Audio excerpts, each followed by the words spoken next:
Bien, merci à tous d'avoir patienté. On va pouvoir donc attaquer cette dernière session de la journée. Merci d'être présent aussi. Nous accueillons Pierre Rebaud de Data Lab. Je ne me suis pas trouvé. Enfin, de Codera. Codera. Ah oui, tu vois. Data Lab, c'est le logiciel. Data Lab de Codera. Mais c'est pas grave. Et donc, il va présenter donc, la solution industrielle pour travailler et visualiser des données scientifiques et techniques. Merci beaucoup. Donc, je vais effectivement vous présenter Data Lab. Donc, Data Lab, c'est un logiciel qui se situe à la frontière entre la recherche et l'industrie, d'où la petite animation. Donc, quelques mots pour me présenter d'abord. Donc, à l'origine, j'ai une formation d'ingénieur en optique. Et tout au long de ma carrière, j'ai utilisé le développement logiciel plutôt comme un outil, plutôt que comme une fin en soi. Et j'ai décidé de changer ça en 2018 en rejoignant Codera en tant que directeur de projet. Donc Codera, c'est une société d'ingénieurs en informatique dont le métier historique est la supervision industrielle et le contrôle commande, mais qui réalise également des logiciels scientifiques et des systèmes d'information métier. Donc aujourd'hui, je suis directeur technique de Codera. Voilà. Et j'ai également une double vie, c'est-à-dire que j'ai créé un certain nombre de projets open source, donc c'est un peu la thématique du jour, donc je voulais en parler en deux mots. En commençant en 2008 avec la première distribution Python scientifique tout en un pour Windows. Ensuite, en 2009, j'ai créé l'environnement qui s'appelle Spider, qui est un environnement de développement Python scientifique multiplateforme, qui est encore l'un des environnements les plus populaires aujourd'hui pour développer en Python scientifique. En 2012, j'ai créé WinPython, la première distribution Python scientifique portable pour Windows, qui a remplacé Python XY, qui maintenant le projet est arrêté. Et puis en 2023, j'ai initié le projet Data Lab, qui est que je vais vous présenter tout de suite. Donc le sujet de la présentation d'aujourd'hui, c'est de répondre aux questions suivantes. Donc tout d'abord, qu'est-ce que Data Lab? Ensuite, comment démarrer avec Data Lab? Ça va être rapide. Et surtout, pourquoi utiliser Data Lab? Alors je vais commencer avec qu'est-ce que Data Lab? Donc Data Lab, c'est une plateforme open source, évidemment, pour traiter et visualiser des signaux 1D ou des images 2D. Alors sur les données qu'on a dans nos cas d'usage aujourd'hui, mais on élargira peut-être le champ des cas d'usage plus tard. Et comme vous le voyez sur des copies d'écran, Data Lab est une application de bureau, donc il y a une raison à ça, je pourrais vous l'expliquer si vous avez des questions. Et c'est basé sur Python et des bibliothèques scientifiques telles que NumPy, SciPy, OpenCV, Scikit-Image, et la stack qui s'appelle PlotPyStack, qui est une stack de briques de base pour construire des logiciels de traitement de données avec Python, que j'ai réalisé lorsque j'étais au CEA, et qui est maintenant maintenu par Codera. Donc Data Lab, à l'origine, il a été développé dans un contexte bien précis qui est celui du pré-traitement des résultats des expériences qui sont menées sur l'installation Laser Megajoule au CEA. C'est une installation que vous connaissez peut-être, qui est l'un des plus grands instruments au monde de fusion par confinement inertiel, qui est basé sur l'interaction de laser-matière. Et dans ces expériences menées sur le Laser Megajoule, on a un certain nombre de détecteurs qui sont regroupés dans ce que l'on appelle les diagnostics plasma, et qui servent à mesurer un certain nombre de grandeurs physiques et qui produisent donc des données, des résultats, qui sont des signaux, des images. Donc on a des numériseurs, des caméras ultra rapides, des spectromètres, des spectroradiomètres, etc. Et donc ces données acquises, il faut à un moment donné pouvoir les pré-traiter sur place lors de l'expérience. Donc c'est pour ça que Data Lab a été conçu à l'origine, pour répondre donc à ce besoin.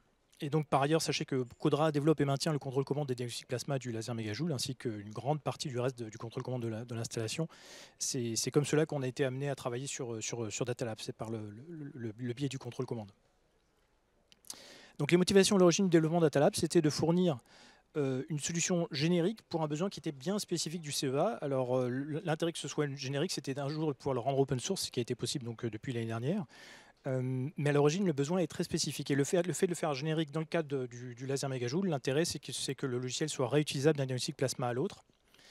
Bon, ça, c'est pas forcément extrêmement original comme approche, hein. C'est une approche assez courante finalement. Ce qui est un peu plus original, c'est d'avoir un logiciel de traitement qui est robuste comme un logiciel industriel. Ça, par contre, c'est pas courant. Et c'était également une contrainte que l'on avait au niveau du développement parce que on interface Data Lab avec le contrôle commande de l'installation du Laser Megajoule, et donc on a besoin d'avoir un logiciel qui est tout aussi robuste que le contrôle commande avec lequel on l'interface. Et enfin, la troisième motivation, c'était de pouvoir fournir des algorithmes qui sont validés, entre guillemets.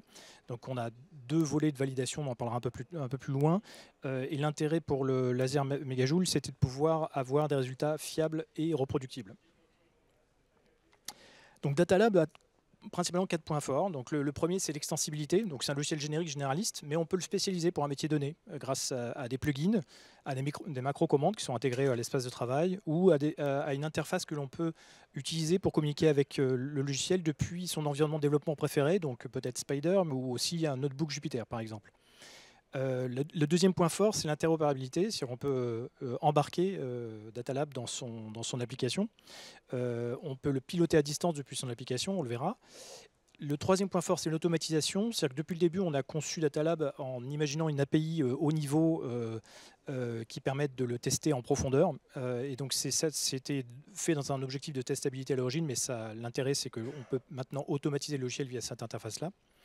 Et c'est également cette interface qui permet de le contrôler à distance. Et le quatrième point fort, c'est la maintenabilité et la testabilité. Donc là, on revient à la robustesse du logiciel industriel et au fait qu'on verra plus tard, il est testé à hauteur de 90% au niveau fonctionnel. Donc, la démo rapide, je vais avoir du mal à vous la faire, puisque la connexion n'a pas marché. Donc, on va passer sur ce sujet-là. Mais bon, sachez qu'en tout cas, sur le site internet du projet datalab-platform.com, vous avez un certain nombre de vidéos de démonstration qui vous montrent le logiciel en action. Donc, ce n'est pas un problème pour le voir, pour avoir une illustration de ce que je vous présente aujourd'hui. Donc, maintenant qu'on a vu ce que c'était que Datalab, globalement, donc je vais vous présenter comment démarrer avec Datalab. Donc ça, c'est assez rapide, justement, via le site internet datalab-platform.com, sur lequel vous avez une documentation en ligne assez détaillée, une version hors ligne également, parce que c'est un certain nombre de nos clients travaillent sur des réseaux physiquement déconnectés à Internet, donc on a pensé à eux. Et donc c'est une documentation assez riche en tutoriaux, API, etc. Au niveau des modes d'installation, vous pouvez installer Datalab sur toutes les plateformes. Sur Windows, c'est très simple, il y a un installeur tout en un pour le faire.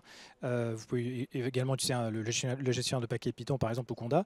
Et sur macOS et Linux, vous pouvez utiliser soit le gestionnaire de paquets intégré à votre distribution, notamment sur Debian et Ubuntu, mais également Conda si vous le souhaitez.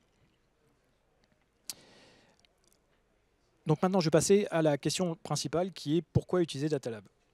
Alors, lorsque l'on analyse des données avec Python de manière générale, on a besoin de bibliothèques pour commencer. Donc, par exemple, NumPy, SciPy, c'est un peu la base, mais après des bibliothèques plus spécialisées selon votre application.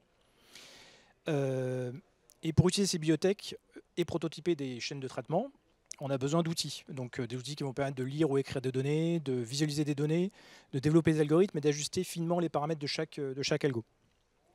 Donc, pour ça, on peut utiliser des outils généraux, comme des environnements de développement, tels que Spider par exemple, ou un notebook Jupyter. Et en complément, on peut utiliser Datalab. Je vais vous présenter pourquoi. Alors pourquoi l'utiliser en complément d'un environnement de développement ou d'un notebook Jupyter? Eh bien, lorsque l'on travaille sur une chaîne de traitement qu'on la prototype avec un IDE ou un notebook, ça peut être assez laborieux parce que toutes les fonctionnalités sont là, mais en fait, pour aller finement ajuster des algorithmes et changer des paramètres et tester toutes les combinaisons de paramètres différentes pour trouver la meilleure combinaison qui va vous donner le meilleur résultat au niveau de votre traitement, eh bien, ça peut s'avérer très laborieux. Et c'est quand même plus efficace si vous avez un moyen plus interactif de le faire, et pour visualiser notamment le résultat en temps réel. Et c'est là que Datalab intervient en fournissant déjà d'une part des centaines de l'ordre de 150 traitements et fonctions au global, et en particulier des fonctions d'entrée-sortie pour ouvrir n'importe quel type de signaux d'image, et des fonctions de traitement que j'aurais pu vous montrer dans la démonstration. Il fournit également un espace de travail pour manipuler ces données, espace de travail qu'on peut après serialiser et déserialiser vers un fichier HDF5. Il fournit également un explorateur de fichiers HDF5 qui est assez pratique, une interface qui est globalement très simple pour pouvoir tester rapidement toutes les combinaisons de traitement dont je vous parlais tout à l'heure. Ce qu'on fait à la main plus difficilement, là on le fait très rapidement avec Datalab. Et puis un système de communication qui vous permet d'avoir un mode un peu mixte où vous travaillez à la fois sur votre environnement de développement et vous faites une partie des traitements dans Datalab en prenant le contrôle à distance de Datalab, en envoyant des données, en récupérant les données traitées. Enfin, c'est un logiciel généraliste générique, mais il a une infrastructure qui est donc extensible, soit via des plugins qui sont directement intégrés dans Datalab et qui exploitent l'API interne de Datalab, soit via des macros qui sont des sortes de mini-plugins, mais qui sont intégrés dans l'espace de travail et qui sont sauvegardés avec l'espace de travail, qui sont plus simples d'approche. Donc globalement, Datalab a 3 modes opératoires. Soit il peut s'utiliser en tant qu'application standalone, soit en tant que bibliothèque Python, soit en tant qu'application contrôlable à distance. Alors, ces différents modes opératoires, on peut le retrouver dans différents cas d'usage que je vais vous détailler maintenant. Donc, il y en a 4 identifiés, principaux. Donc, le premier, c'est le cas d'usage le plus simple. Si j'ai besoin de traiter des données, des signaux 1D ou des images 2D, comme je vous le disais, c'est plus simple de le faire avec Datalab qu'avec votre environnement de développement, votre notebook, puisque ça va aller beaucoup plus vite pour tester tous les algorithmes classiques, on va dire. Et si ces algorithmes classiques ne vous suffisent pas, vous pouvez rajouter les vôtres à travers des simples scripts Python. Donc là, on voit par exemple sur cette copie d'écran un aperçu de l'IDER de macro interne qui permet d'éditer assez simplement un script Python pour pouvoir embarquer votre fonctionnalité. Donc ce script Python que vous allez pouvoir écrire dans Datalab, dans la macro, c'est exactement la même API que vous allez interfacer lorsque vous allez l'utiliser en contrôle à distance depuis votre environnement de développement ou via un plugin que vous pouvez intégrer à Datalab. Donc c'est à chaque fois la même API qu'on utilise. Le deuxième cas d'usage, c'est celui de prototyper votre chaîne de traitement. Donc ça, vous pouvez le faire dans le mode mix dont je vous parlais tout à l'heure, à savoir en travaillant, en partant de votre environnement de développement habituel, dans lequel vous avez vos bibliothèques, vos algorithmes, vos habitudes également. Vous pouvez en quelques lignes prendre le contrôle, à vrai dire en 2 lignes de code, prendre le contrôle de Datalab, lui envoyer des données pour pouvoir l'utiliser, encore une fois, les fonctions génériques qui sont dans le logiciel, et y apporter vos propres algorithmes en récupérant les données et en faisant des va-et-vient, des échanges entre Datalab et votre environnement de développement. Donc ça fonctionne aussi bien avec un environnement de développement, quel qu'il soit, un Spider, VS Code ou ce que vous voulez, ou avec un notebook Jupyter de la même façon, puisqu'il utilise en fait un protocole de communication standard. Le troisième cas d'usage, c'est débugger votre application de traitement. Alors ça, c'est un cas d'usage assez puissant, c'est-à-dire qu'en fait, vous pouvez en mode debug, vous imaginez que vous avez votre application, vous mettez des points d'arrêt, là où vous souhaitez vous arrêter dans votre traitement, si vous avez un traitement un petit peu complexe avec plusieurs branches, par exemple, en plus d'aller visualiser les variables, l'état des variables de votre point d'arrêt, vous allez pouvoir visualiser les données, donc signaux ou images, tels qu'ils sont au moment où vous vous arrêtez dans votre programme. Donc ça vous permet d'aller comprendre pourquoi ça marche, enfin souvent pourquoi ça ne marche pas plutôt, à n'importe quel pas de votre logiciel. Donc ça c'est justement ce qu'on a fait pour le CEA. Alors malheureusement je ne peux pas vous le montrer puisqu'il y a un dépôt de brevet en cours sur ce logiciel en particulier. Mais il s'agissait pourtant d'un exemple assez intéressant d'assemblage automatique d'images qui est basé sur un algorithme de reconnaissance automatique de forme et qui était un algorithme justement assez complexe et l'intérêt de faire du débugage pas à pas avec Datalab permettait justement d'aller très loin pour bien comprendre comment fonctionnait l'algorithme. Le cas d'usage numéro 4, c'est utiliser Datalab pour améliorer votre application avec des fonctions de traitement avancées. Donc il y a 2 façons de le faire, soit utiliser Datalab comme une bibliothèque, donc vous pouvez définir des objets, signaux, images et puis les traiter avec les fonctions de Datalab. Soit utiliser Datalab comme un complément à votre application, c'est-à-dire vous communiquez directement depuis votre application avec Datalab. Alors votre application elle peut être en Python, mais elle peut être en C#, en C++, ce que vous voulez, puisqu'il utilise encore une fois un protocole de communication standard, donc ça peut être n'importe quoi comme techno en face. Et vous pouvez exploiter comme ça les fonctionnalités génériques de Datalab. Donc c'est ce qu'on a fait par exemple pour le CEA dans le cadre du laser mégajoule. Là vous voyez un exemple d'un logiciel de pilotage d'un diagnostic plasma avec lequel on peut envoyer une image. Là c'est des données factices qui sont présentées, mais on peut envoyer une image vers Datalab. L'image est traitée, on rajoute en l'occurrence une lumière d'alignement sur l'image, et puis après on va de nouveau transférer les données dans l'autre sens pour les exploiter dans l'application d'origine. Une fois qu'elles ont été traitées dans Datalab. Donc là, on utilise du coup toutes les fonctions avancées de traitement de Datalab via ce canal de communication entre les 2 applications. Donc là, vous voyez un gros plan de l'application en question avec les petits boutons qui relient l'application à Datalab. Alors pourquoi utiliser Datalab? On a vu plusieurs raisons, mais donc l'une des raisons, c'est qu'il est extensible avec des plugins. Donc le système de plugins est assez simple à utiliser. Vous pouvez ajouter des plugins de traitement, des plugins d'entrée-sortie, des plugins aussi de structure de fichiers HDF5 particulière. Les plugins sont simples à développer, c'est juste un script Python. Ils sont simples à déployer, c'est juste copier dans un dossier. Ils sont simples à réutiliser puisque en fait, vous utilisez la même API, encore une fois, comme je vous disais tout à l'heure, la même API dans les plugins que celle que vous utilisez dans les macros ou dans les fonctionnalités de contrôle à distance. Encore une autre raison d'utiliser Datalab, parce qu'il est validé. Donc il y a 2 validations, comme je vous disais tout à l'heure. Une validation fonctionnelle, c'est-à-dire qu'une validation au sens habituel, suite de tests automatiques classiques. On a plus de 200 tests, on couvre 90% du code, ce qui est énorme pour un logiciel avec une interface graphique. Habituellement, pour ce genre de logiciel-là, on dépasse rarement les 50-60%. Et on a un volet validation technique qui, lui, est dédié plutôt à vérifier si les résultats sont effectivement les bons d'un point de vue scientifique, on va dire. Et donc ça, c'est une validation également importante. Donc le taux de couverture est un peu moins important parce que c'est un travail en cours, mais l'objectif est de tangenter les 100% évidemment. Donc cette validation technique, elle est également documentée parce que c'est important que les utilisateurs puissent savoir si, lorsqu'ils utilisent une fonction donnée, comment elle a été validée et avec quelles hypothèses. Donc c'est important. Donc toute cette documentation est générée automatiquement et permet d'aller, à partir de chaque fonction de Data Lab, de revenir au script qui a permis de la valider pour comprendre comment elle a été validée techniquement. Voilà, donc ce que je vous ai présenté aujourd'hui, c'était, bon, tout d'abord, qu'est-ce que Data Lab ? Donc une plateforme open source de traitement du signal et de l'image. Comment démarrer avec Data Lab? C'est très simple, vous l'avez vu. Et puis pourquoi utiliser Data Lab? Parce qu'il est d'une part validé, d'autre part personnalisable et enfin interopérable. Et puis c'est libre, c'est gratuit et c'est écrit en Python. Alors je vais juste terminer par quelques remerciements. Déjà pour ceux qui ont financé le projet, donc le CEA et Codera, les contributeurs qui ont contribué via des données de test, des sujets tutoriels, donc c'est quand même assez important, et puis surtout et aussi la complétude de la documentation. Et enfin, on les oublie souvent, mais les équipes de packaging des différentes distributions Linux qui ont fait un travail extraordinaire au niveau, pour améliorer la robustesse du logiciel au niveau des suites de tests automatiques. Donc leur retour a été vraiment très utile pour robustifier le logiciel.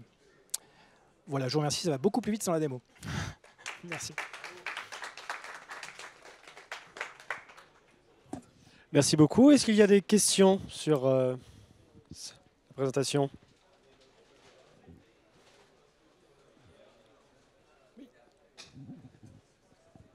Ah, merci. Je pense bien avoir compris les fonctionnalités. Par contre, est-ce que on pourrait avoir des exemples de cas d'utilisation dans quel cas serait utile d'analyser les signaux 1D ou 2D en fait? Exemple de cas d'utilisation, alors j'en ai donné donc sur le laser Megajoules, on voit des exemples de traitement d'image. Donc on a d'autres. L'exemple que j'ai pas pu vous montrer, c'est de l'analyse de radiographie X, par exemple, pour du traitement d'image également, avec des algorithmes de détection de tâches, des algorithmes de reconnaissance de forme. On a également des applications dans le domaine de la mesure optique de manière générale, donc avec l'interférométrie, voilà. Et puis au niveau du traitement du signal, les cas d'usage, c'est pour la spectrométrie typiquement. Ça va être l'identification de pics, l'ajustement à des modèles, ce genre de fonctionnalité-là. Je ne sais pas si ça répond à la question. Merci. Est-ce qu'il y a une autre question? Moi, je me demandais, je vois très bien dans un pipeline où est-ce que ça va m'aider. Et si j'ai des datasets qui sont un peu riches, en une banque d'images, plusieurs milliers d'images, est-ce que Data Lab peut m'aider à m'y retrouver dedans ou c'est vraiment mon process image par image qui va être plutôt pris en charge? Alors à la base, c'est plutôt image par image, mais c'est vraiment très dépendant des cas d'usage que l'on a eu à traiter jusqu'à présent. À vrai dire, on est capable d'ouvrir des fichiers ADF5 qui contiennent des centaines d'images, voire plus, enfin de gros volumes d'images. Maintenant, l'application, elle peut supporter le fait de traiter des centaines d'images. C'est absolument pas un problème, effectivement. Ouais. Et l'autre question, quand je voyais aussi les protocoles d'échange, j'avais l'impression qu'il y avait pas mal de ping-pong potentiellement entre mon application et Data Lab. Est-ce que j'ai un overhead de le transfert de mon image de l'un à l'autre? Oui, alors là pour l'instant, ce canal de communication-là, il n'est pas fait pour véhiculer des images, de grosses images, enfin, ou en tout cas de grosses quantités de données de manière générale. Il est plus fait pour des échanges relativement légers. On pense à un protocole de com un peu plus efficace. Pour l'instant, c'est du XML-RPC. On pense par exemple migrer sur du gRPC si besoin. Pour l'instant, besoin n'est pas encore avéré. Et sinon, on passe par d'autres canaux. Il y a des projets de plugins pour adresser des bases de données ou via des fichiers HDF5. Ça fonctionne aussi très bien. Je vous remercie. Merci. Merci.